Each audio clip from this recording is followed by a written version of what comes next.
빌립보서 4장 10절부터 19절의 말씀을 가지고 채움, 이러한 제목의 말씀을 가지고 해요. 오늘 이 본문에 등장하는 빌립보 교회는 하나님의 큰 축복을 받아서 채움을 위해서 많은 부자 또 일꾼들이 배출한 교회. 자, 이와 같이 우리 교회도 하나님 앞에 축복을 받고 재물을 얻고 능력을 받고 강건을 얻어서 많은 일꾼들이 배출이 됐고 또 빌립보 교회와 같은 기부인들이 색출이 돼서 이 어두운 세상을 살펴야 됩니다. 이러한 체험을 얻기 위해서는 어떻게 해야 되는지 본문 말씀을 오늘은 첫째로 주를 생각하십시오. 우리가 체험을 잊기 위해서는 주를 생각해야 됩니다. 주님을 생각할 때 체험을 이룰 수가 있기 때문이에요. 자, 오늘 이 본문 첫 번째로 보면 내가 주 안에서 크게 기뻐하면 너희가 나를 생각하는 것이 이제 다시 싹이 나니 너희가 또한 이를 위하여 생각하였으나 기회가 없었느니라. 주를 생각하라는 거예요.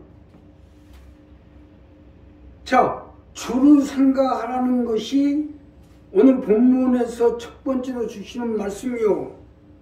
우리가 체험을 잊기 위해서는 주를 생각할 때 우리의 가정의 삶의 사업에 하나님이 채워주시길 이러신 거랍니다. 주를 생각해야 돼요.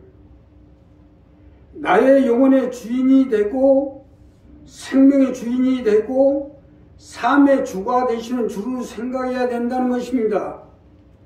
쉽게 설명드리면 내 자신의 주인을 생각하시는 것이 마땅한 도리 아니겠냐는 것입니다. 자, 나를 생각하는 것이 이제 다시 싹이 나니 하는 말씀은 이 말씀입니다. 아니, 나의 영혼의 주가 되고 생명의 주인을 생각하고 삶의 문제, 물질의 문제, 자녀들의 문제, 구원의 문제, 이 재반적인 문제를 붙들어줄 주님을 생각해야죠. 주님을 생각하게 될 때 하나님이 우리에게 영혼이 잘된 같이 범사에 잘 되고 강건하며 생명을 얻을 때 넘치도록 채워줄 거 아니냐. 이게 우리가 생각해야 될 거예요. 사실 나의 영혼의 주인은 이제 주님입니다. 내 생명도 마찬가지, 내 자녀도 마찬가지, 내 가족, 내 삶 모든 것이 주님이 주인이 되기 때문에 이 주인을 생각해야 되는 것은 마땅한 도리 아니냐는 거예요. 자, 싹이 있어야, 더 심하게 얘기하면 싹수가 있어야, 싹수가 보여야 하나님이 역사를 할 거 아니냐 이거예요. 씨앗을 뿌려놨어요. 예수를 믿고, 응? 자, 주 예수를 믿으라 그리하면 너와 내 집이 구원을 얻으리라. 싹을 뿌려놨어요. 근데 싹수가 안 나와요. 싹수가 안 보이면 어떻게 되겠어요? 밟아버려야지. 땅 다시 갈아버려야 되겠지. 응?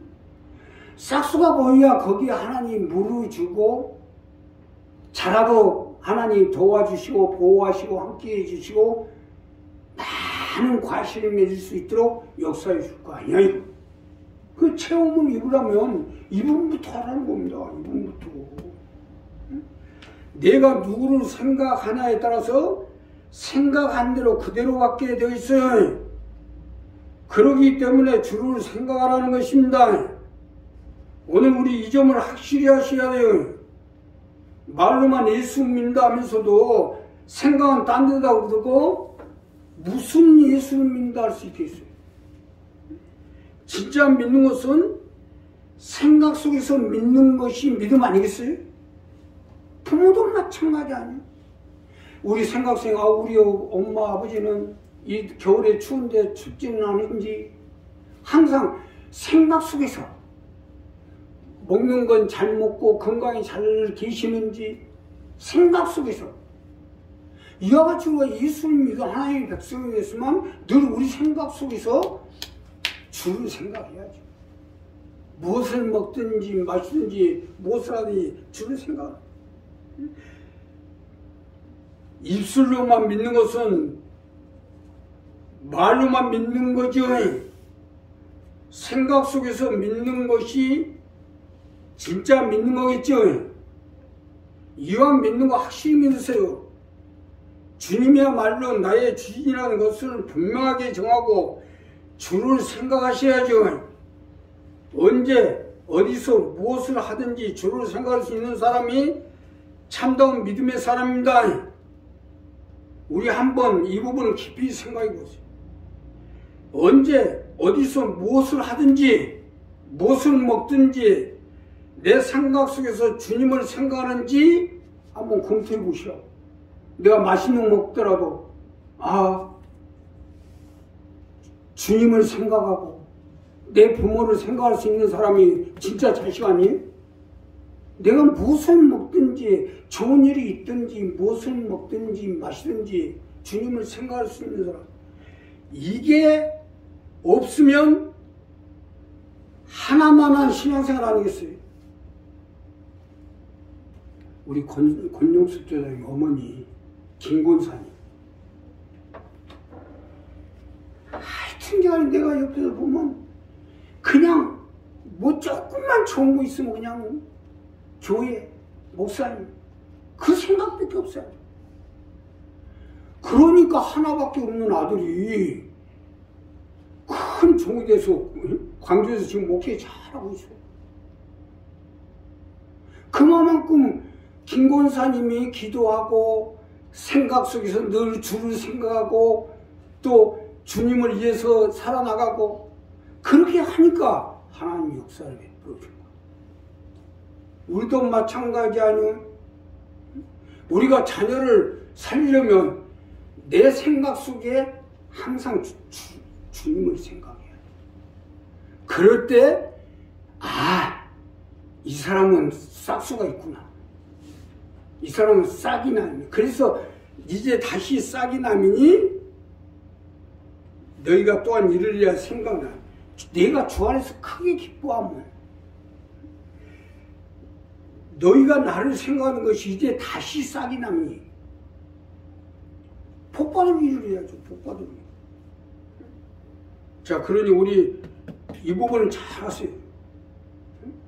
무엇을 먹든지 마시든지 내가 주를 생각이 안 한다면 그 사람 믿음, 헛된 믿음 생각하는 거예요. 심하게 믿음하고 별 상관없는 사람이에요. 정작 믿으려면 그런 거 생각해요. 내가 내 부모를 사랑한다. 혼자 먹다 배 터지기 실컷 먹고 아이고 더 이상 못 먹겠다. 부모는 지금 굶어 죽어 가고 있는데 영양실조가 그래갖고 말라 죽어 가고 있는데 그게 어디 잘하는 겁니까? 아이고 나는 이렇게 잘 먹고 잘 있는데 우리 부모는 잘 먹고 있는지 모르겠네. 생각할 수 있는 거라도 돼야 될 거 아닙니까? 우리 한 사람 한 사람 이 부분을 잘 정리해서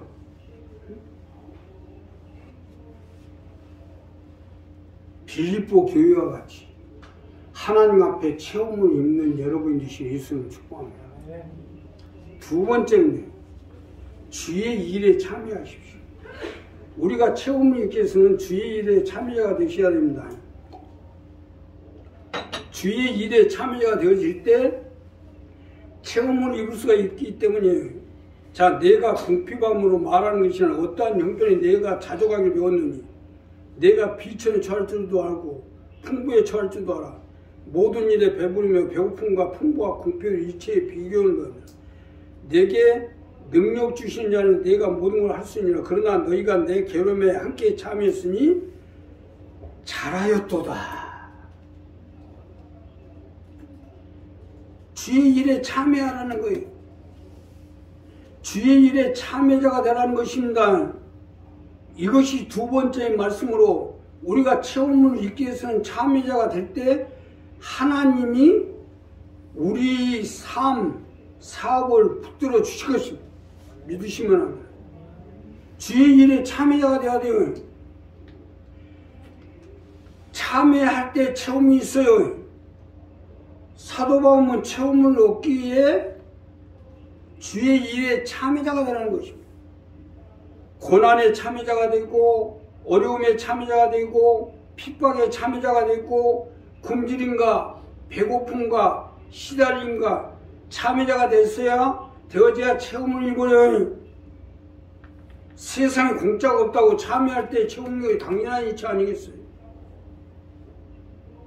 이 사도 바울이 내가 공표하는 것은 말하는 것이 아니라잖아요. 사도 바울도 아주 대단한 사람이었어요. 아니, 엘리트 중에 엘리트예요. 자, 그 당시에 어떻게 보면 이스라엘 사람으로 보면 최고의 학자였어요. 최고의 사람이었어요. 유명한 사람이었어요. 뭐 그런 사람 할 것이 없어요. 그러한 사도 바울이 주의 일에 참여하는 것은 그 참여를 통해서 우리가 살으라는 겁니다. 아, 예수님이 하나님의 아들이고 온 천지와 만물이 예수님 손에 있는데, 아니, 물고기, 보리떡 5개에 물고기 2마리 가지고 8천 수천 명을 먹이는 하나님의 아들이신데, 뭐가 부족해서 참여하라고 하고 있어요. 그 참여를 통해서 우리가 살게 하고, 내 자녀가 살고, 내 가족이 살고, 나 역시도 마찬가지입니다. 내가 못 나가지고 이 자리에 서서 있는 거 아니에요. 내가 교회에 다니기 전에는 나는 뭐 그때는 돈의 기한 줄 몰랐어요. 보통 호주머니에 100만 원 현금으로 갖고 다녔어요. 그런데 그 당시에 100만 원이면 독채전세입니다. 독채전세. 그거 또 이따가 써버리면 또 어디서 들어와요. 항상 호주머니에 없어도 전셋집 한 칸까지 현금으로 가지고 다녔다 이거예요. 근데 뭐 때문에 이렇게 하고 있어요? 하나님이 쪼그라들 대로 쪼그라들어가지고 여기다 세우는 것은 그걸로 인해서 우리 식구들이 다 참여자가 돼서 살으라고 믿으시면 합니다. 이게 사는 방법이에요. 세상에 공짜가 없다고 체험이 있는 것이 당연한 이치 아니겠어요? 예로부터 고난을 당하고 핍박을 당하고 죽임을 당하고 한 사람들 체험을 받지 않았겠어요? 당연히 체험을 받았겠죠. 우리도 마찬가지입니다. 주의 일에 참여해서 당하는 고난과 아픔과 죽임과 고통은 곧 체험입니다. 자, 그러기 때문에 주의 일에 참여자가 되라는 거예요. 이것이 체험입니다. 물론 참여하지 않고 신앙생활하면 편할 수도 있겠죠. 교회가 어떻게 돌아가든 내 알 바 아니다고 생각할 수도 있어요. 그러나 참여가 없는 사람은 체험도 없고, 더 심하게 얘기하자면 천국 가는 것도 장담할 수 없다는 것도 알아야죠. 쉽게 설명드리면 내가 주의 일에 참여하고 있다는 것이 체험의 보장이에요. 천국에 가는 발판 아니겠어요? 성경은 각자가 행한 대로 갚으라 했으니까 지금 편하다고 빠지면 안 돼요. 빠진 사람은 생명책에서도 빠질 수 있다는 것도 생각하셔야죠. 자, 그러니 오늘 우리 이 부분은 분명히 해서 주일에 참여가 되어 처음 해보세요. 동사무소에서 동네 일을 하는데 막 청소도 하고 담배꽁초를 줍고 뭐 또랑도 파고 그렇게 일을 해요. 이걸 갖다 옛날에 새마을 운동이라고 했죠. 그래가지고 오늘 참여한 사람 몇 명이야 명단 다 써놔요. 그럼 나중에 그 참여한 사람들한테 국가에서 뭐 밀가루도 한 포씩 주고 다 보조를 해줍니다. 그 당시에 그 일에 참여 많이 했던 사람들 지금 다 부자 되어 있는 거예요, 지금. 믿음에서도 마찬가지요. 우리가 작든 크든 내가 최선을 다해서 교회 일에, 주의 일에 참여자가 되어서 이렇게도 하고 저렇게도 하고 하다 보면 점점 하나님 앞에 체험을 있게 되고 그래서 부자가 되는 거예요. 그러니까 우리 한 사람 한 사람 이 부분을 분명히 해서 주의 일에 참여자가 되십시오. 생활운동이고 뭐고 할 때마다 또 반상회, 동네에서 반상회 할 때마다 난 한 번도 나가본 적이 없는 사람이에요. 그러니까 이 고생을 했지 그 말이에요. 우리 한 사람은 이 부분을 정리해서 참여자가 되어질 때 하나님이 축복해 주시고 채워주시고 함께해 주실 것입니다. 마지막으로 부담자가 되십시오.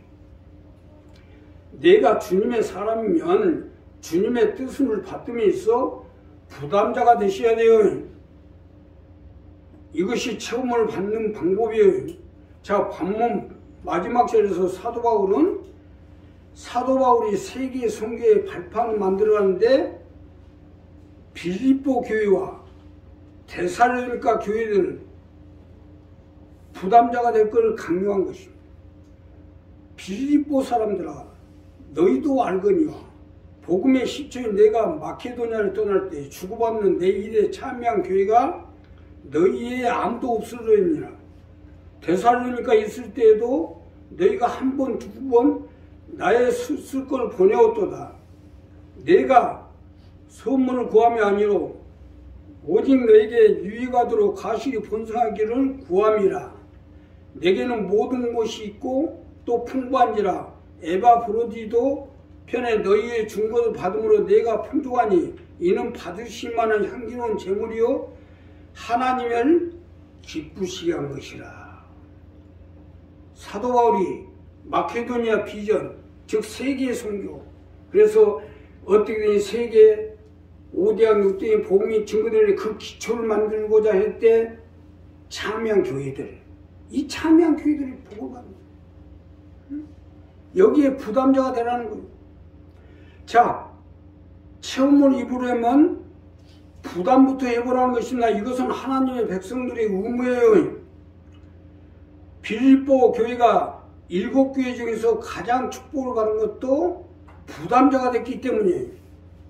물론 지금 살아가기가 쉽지 않은데 주님의 뜻 가운데 부담자가 된다는 것 자체가 쉬운 일은 아니에요. 그러나 이 빌립보 교회도 가장 가난한 사람들이 모인 교회인데 사도 바울의 성교의 부담자가 됐기 때문에 얼마나 하나님께 복을 받는지 이 조그만 교회에서 기부인들이 7명이나 나왔어요.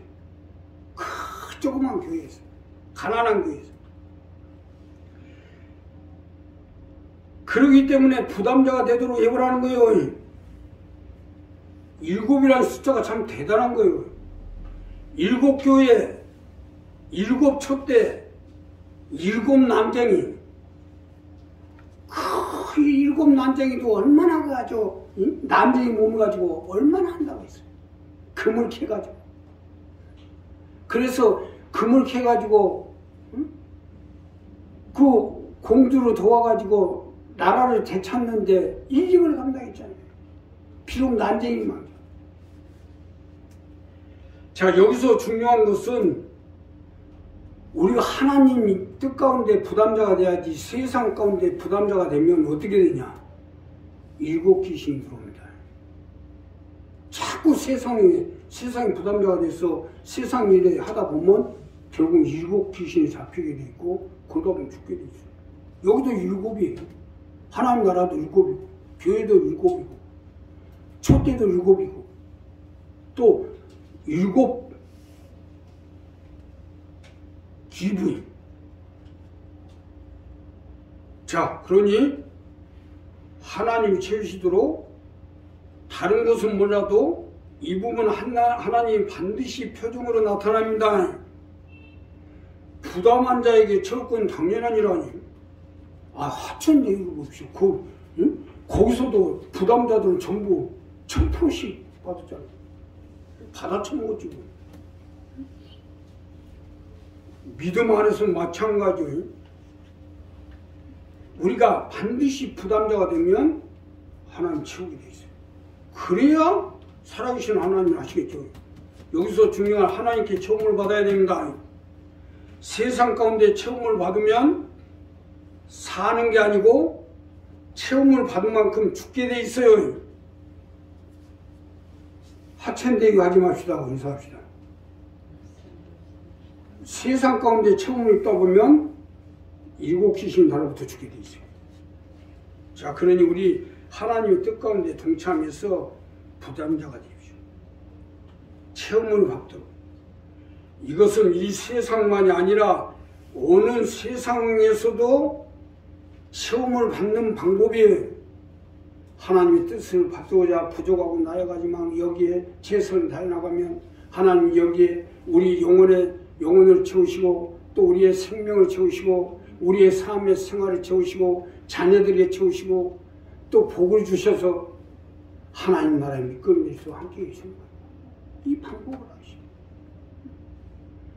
바로 요한 에슬러가 이 방법을 통해서 하나님 앞에 체험을 입어서 위대한 감리교의 창시자가 된 거예요. 우리 한 사람 한 사람도 이 부분을 분명히 정리하세요.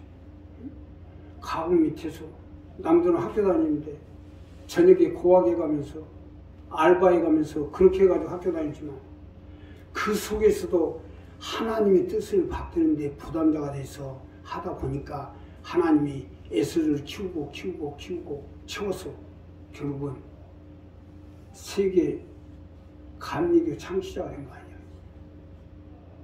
우리 한 사람 한 사람 이 부분을 정리해서 하나님의 뜻 가운데 부담자가 되면 하나님이 부담한 만큼 100배, 1000배로 채워주었어. 우리가 세상에 뭐라 되고 뛰는 데도 함께 해주실 것입니다. 기도하겠습니다.